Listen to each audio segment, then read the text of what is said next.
AI가 금융시장에 가져올 파괴적 속도와 예측 불가능성, 그리고 그 속에서 개인 투자자가 어떻게 살아남을 수 있을까요?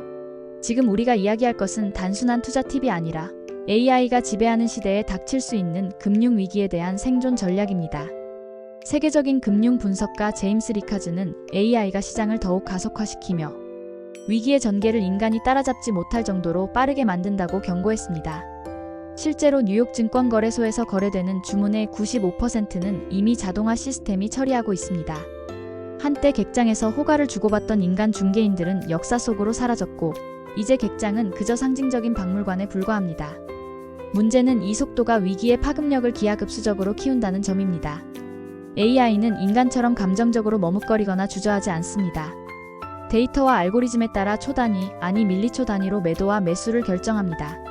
예를 들어, 특정 주식이 하락세에 들어서면 AI는 곧바로 손절매를 실행하고, 다른 AI도 이를 감지해 일제히 매도에 나섭니다. 개별적으로 보면 합리적인 행동이지만, 모든 시스템이 동시에 같은 방향으로 움직이면 시장은 순식간에 붕괴됩니다. 이것이 바로 경제학에서 말하는 구성의 오류입니다. 마치 야구장에서 앞사람이 일어나니까 나도 일어서는 순간 모두가 시야를 가려 더 불편해지는 상황과 같지요. 개인에게 합리적인 전략이 집단적으로는 재앙으로 바뀌는 것입니다. 여기에 AI 시대의 금융시장은 또 다른 위협을 안고 있습니다. 바로 딥페이크와 해킹을 통한 조작입니다. 상상해 보십시오. 어느 날 연준 의장의 가짜 영상이 유포되어 금리를 인상하겠다고 선언하는 장면이 퍼진다면 어떤 일이 벌어질까요? 시장은 공황 상태에 빠지고 진짜 연준 의장이 해명하기 전에 이미 수천억 달러가 증발할 수 있습니다. 악의적인 트레이더나 적대국의 정보기관이 이런 수법을 활용할 가능성은 결코 과장이 아닙니다. 실제로 모건 스탠리와 같은 대형 금융기관의 주문 입력 시스템이 해킹되어 거대한 매도 주문이 쏟아진다면 시장은 순식간에 무너질 수 있습니다. 이처럼 AI가 가져올 위기는 단일 요인으로 설명되지 않습니다. 알고리즘의 속도, 구성의 오류, 딥페이크 조작, 해킹 공격, 지정학적 갈등이 서로 얽히며 창발적 속성을 띱니다. 리카즈가 지적했듯 위기는 한 방향에서 오는 것이 아니라 여러 조각이 합쳐져 예측 불가능한 파괴력을 만들어냅니다. 이런 상황에서 우리가 해야 할 일은 위기를 막으려 애쓰는 것이 아니라 위기 속에서도 생존할 수 있는 구조를 마련하는 것입니다. 여기서 중요한 질문이 하나 떠오릅니다. 과연 우리는 무엇을 지켜야 하는가? 하버드 대학교의 행동재무학 연구에 따르면 위기 상황에서 투자자의 가장 큰 적은 시장 자체가 아니라 공포와 집단행동입니다. 인간은 위기 순간에 본능적으로 모두가 하는 대로 따라가려 하지만 그것이 오히려 손실을 키웁니다. 따라서 진정한 전략은 본능을 거슬러 미리 짜둔 포트폴리오에 흔들리지 않고 머무는 것입니다. 이 지점에서 철학자 스토아 학파의 에피테토스가 남긴 말이 떠오릅니다. 네가 통제할 수 없는 것은 받아들이고 통제할 수 있는 것에 집중하라. AI 시대의 금융 위기에서 우리가 통제할 수 없는 것은 시장의 속도와 변동성입니다. 그러나 우리가 통제할 수 있는 것은 사전에 준비한 포트폴리오와 자산 배분입니다. 결국 핵심은 위기가 오더라도 버틸 수 있는 분산 전략을 세워두는 것입니다. 리카즈는 구체적인 해답을 제시합니다. 주식 20%, 미국 국채 20%, 현금 30%, 금 10%. 이 단순해 보이는 구조가 사실은 위기를 견디고 기회를 잡을 수 있는 최적의 방어선이라는 것이지요. 이제부터 각 자산이 어떤 역할을 하고 왜 이 비중이 중요한지 하나씩 풀어가 보겠습니다. 먼저 주식 20%입니다. 많은 투자자들이 위기를 예상하면 주식시장에서 완전히 손을 떼야 한다고 생각합니다. 하지만 이는 지나친 대응입니다. 주식은 여전히 장기적으로 인플레이션을 상쇄하고 경제 성장의 과실을 공유할 수 있는 자산이기 때문입니다. 다만 위기 국면에서는 주식이 가장 먼저 그리고 가장 크게 흔들립니다. 따라서 리카즈는 전체 포트폴리오의 20% 수준으로 줄여서 보유하라고 조언합니다. 이는 시장 붕괴 시 손실을 제한하면서도 위기가 지나간 뒤 반등의 과실을 놓치지 않는 균형점입니다. 예를 들어 2008년 글로벌 금융 위기 때 모든 주식이 동반 하락했지만 몇 년 후 기술주와 대형주 중심으로 강력한 반등이 나타났습니다. 이때 완전히 시장을 떠났던 투자자들은 다시 진입할 타이밍을 찾지 못한 경우가 많았습니다. 두 번째 축은 미국 국채 20%입니다. 국채는 단순히 안전자산이라는 인식에서 한 발 더 나아가 위기 때 상승 자산으로 전환될 수 있다는 점이 중요합니다. 스탠퍼드 대학교 금융연구소의 분석에 따르면 미국 경기 침체 시마다 금리가 하락하며 국채 가격은 급등했습니다. 현재 10년 만기 국채 수익률이 약 4.25% 선에 머물고 있는데 리카즈는 이것이 2.5% 수준까지 하락할 가능성을 제기합니다. 만약 그렇게 된다면 채권 보유자는 이자 수익과 함께 가격 상승으로 막대한 차익을 거둘 수 있습니다. 다시 말해 위기의 순간 국채는 단순 방어를 넘어 적극적인 수익 자산이 되는 것입니다. 세 번째, 가장 큰 비중을 차지하는 자산은 현금 30%입니다. 많은 이들이 현금을 무의미하게 여깁니다. 은행 계좌에 돈을 두는 것은 아무런 성과도 내지 못한다고 생각하기 때문입니다. 그러나 이는 오해입니다. MIT 슬론 경영대학원의 연구는 위기 상황에서 현금의 내재적 옵션 가치를 강조합니다. 현금은 다른 어떤 자산보다 변동성이 없고 원금 손실이 없으며 폭락장에서 기회의 총알로 활용될 수 있습니다. 버크셔 해서웨이가 3천억 달러가 넘는 현금성 자산을 쌓아두고 있는 것도 바로 이런 이유입니다. 워렌 버핏은 현금은 기회가 올 때 행동할 자유를 보장해주는 가장 큰 무기라고 말했습니다. 결국 현금은 단순히 놀고 있는 돈이 아니라 불확실성 속에서 선택권을 유지하는 전략적 자산입니다.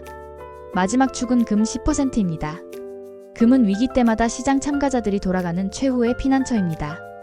특히 최근에는 중앙은행들이 금을 대거 매수하고 있어 하방 리스크가 제한적입니다. 2010년 이후 전 세계 중앙은행들은 달러와 유로의 위험을 인식하고 실물금을 꾸준히 확보해왔습니다.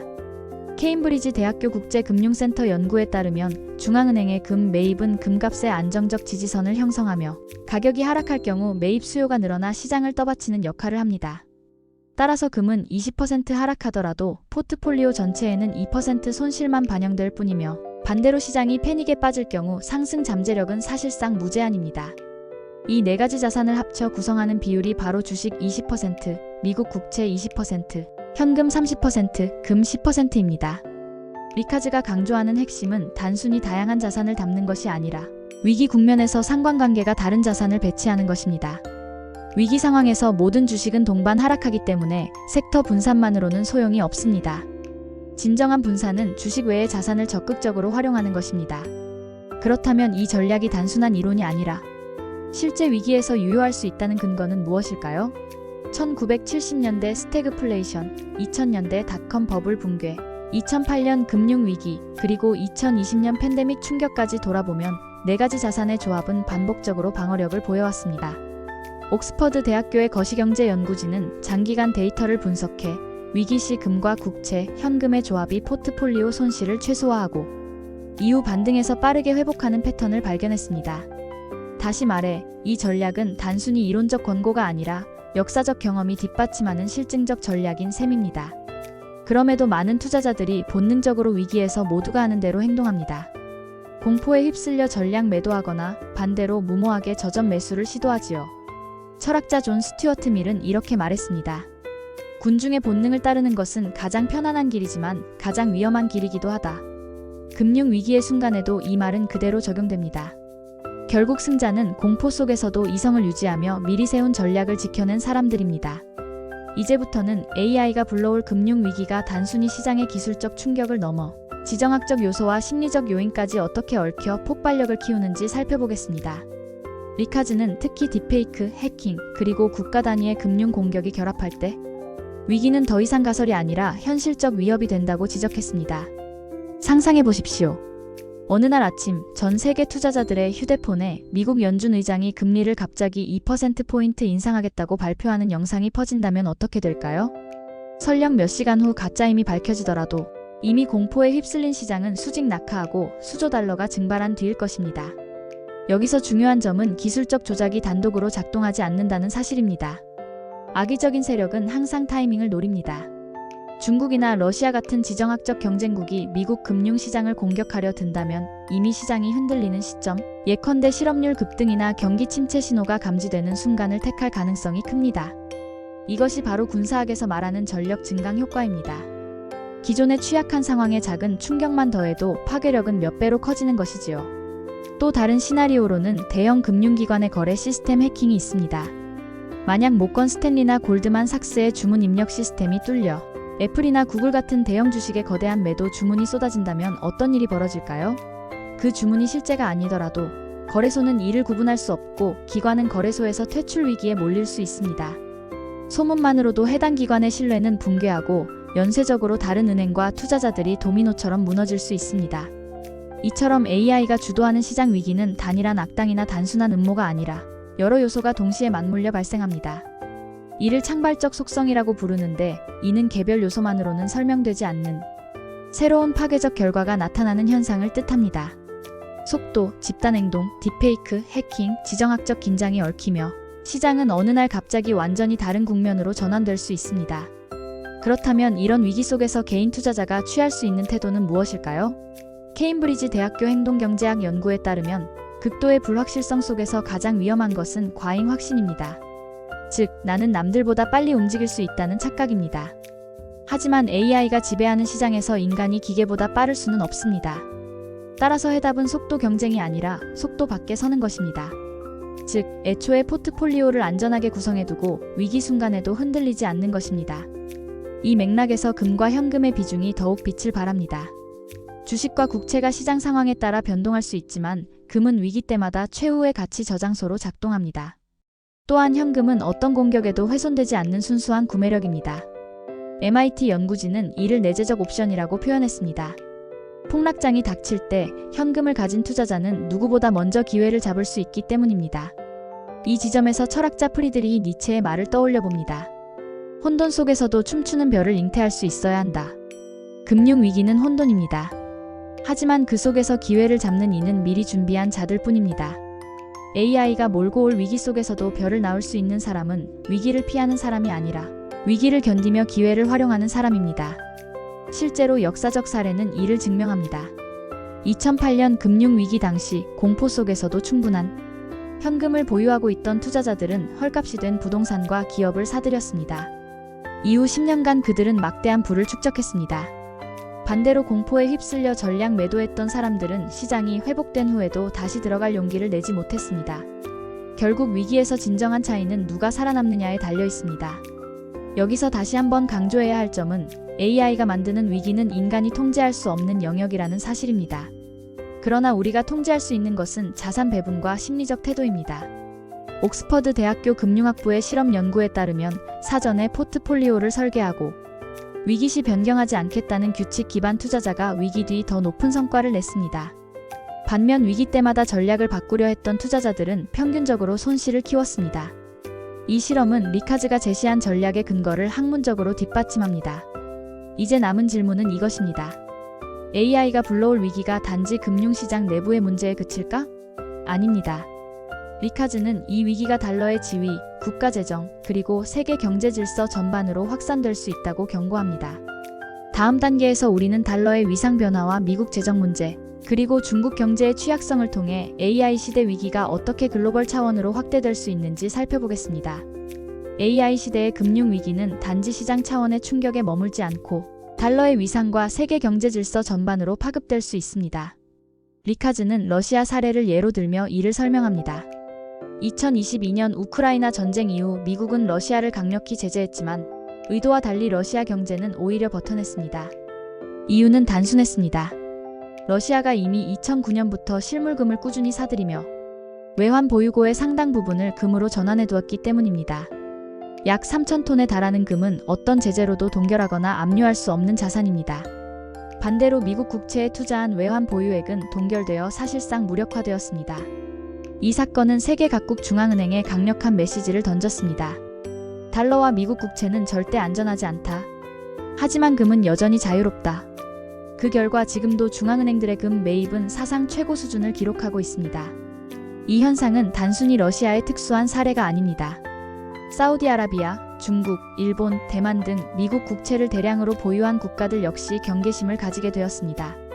하버드 케네디 스쿨 국제경제학 연구진은 러시아 자산 동결 사태 이후 주요 국가들의 국채 보유 패턴을 추적했는데, 그 결과 다수의 국가들이 국채 매도를 통해 현금을 확보하거나 금을 매입하는 방향으로 움직이고 있음을 확인했습니다.